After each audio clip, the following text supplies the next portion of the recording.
So I'm in my bathroom and I can't get the lights to turn on. Got nothing.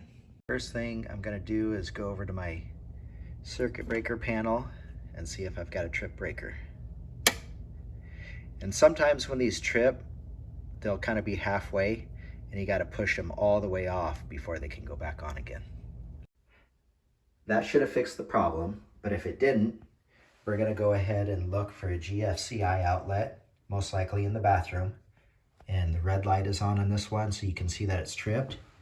And when you reset it, the light should come on.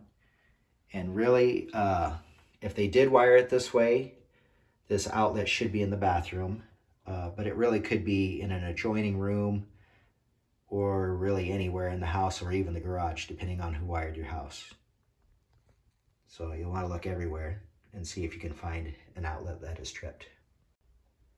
If you still don't have lights, try changing out both your bulbs, or even sometimes there might be a little chain on there. Maybe somebody pulled the chain on your fixture.